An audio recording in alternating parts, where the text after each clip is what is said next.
സർവകലാശാലയിലെ സിദ്ധാർത്ഥന്റെ മരണം അന്വേഷിക്കാൻ ഗവർണർ കമ്മീഷനെ നിയോഗിച്ചു. മരണത്തിലേക്ക് നയിച്ച സാഹചര്യവും സർവകലാശാല അധികൃതരുടെ അനാസ്ഥയും അന്വേഷണ പരിധിയിൽ വരും. ഹൈക്കോടതി മുൻ ജഡ്ജി എ ഹരിപ്രസാദിനാണ് ചുമതല. 3 മാസത്തിനകം റിപ്പോർട്ട് സമർപ്പിക്കണമെന്നാണ് നിർദ്ദേശം. ടി വി പ്രസാദാണ് വിവരങ്ങളുമായി ചേരുന്നത്. ടി വി പ്രസാദ്, അന്വേഷണ കമ്മീഷനെ നിയോഗിച്ചിരിക്കുകയാണ്. കേസിൽ 3 മാസത്തിനകം റിപ്പോർട്ട് സമർപ്പിക്കണമെന്നുമാണ് നിർദ്ദേശം. അന്വേഷണ പരിധിയിൽ എന്തൊക്കെ കാര്യങ്ങൾ വരും?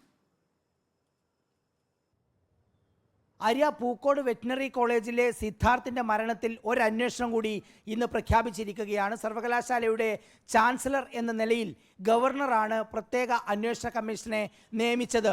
ഹൈക്കോടതിയിലെ മുൻ ജഡ്ജായ എ ഹരിപ്രസാദിനാണ് അന്വേഷണ ചുമതല. കൂടെ സഹായിക്കുന്നതിന് വേണ്ടി വയനാട്ടിലെ ഒരു മുൻ DYSPയെയും സഹായത്തിന് വേണ്ടി നിർദ്ദേശിച്ചിട്ടുണ്ട്.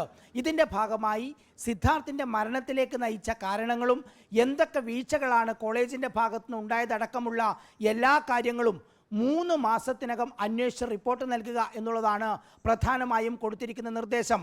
സാധാരണഗതിയിൽ നമുക്കറിയാവുന്നതുപോലെ ഇത്തരം കേസുകളിൽ ജുഡീഷ്യൽ അന്വേഷണമാണ് നടന്നിരുന്നതെങ്കിൽ ഒരുപാട് കാലമെടുത്തായിരിക്കും സാധാരണഗതിയിൽ അതിൻ്റെ എല്ലാം റിപ്പോർട്ട് വരുന്നത്. പക്ഷേ ഇതിൻ്റെ ചാൻസലർ കൂടിയായ ഗവർണറുടെ നേതൃത്വത്തിൽ ഗവർണർ പ്രഖ്യാപിച്ച ഈ ഉത്തരവ്, ഇതിൻ്റെ അടിസ്ഥാനത്തിലുള്ള അന്വേഷണ കമ്മീഷൻ 3 മാസത്തിനകം തന്നെ റിപ്പോർട്ട് നൽകുന്ന ഒരു സ്ഥിതി ഉണ്ടാകും. നമുക്കറിയാവുന്നതുപോലെ കഴിഞ്ഞ കുറേ നാളുകളായി വലിയ ദുരൂഹത ഈ കേസുമായി ബന്ധപ്പെട്ടിട്ടുണ്ട്.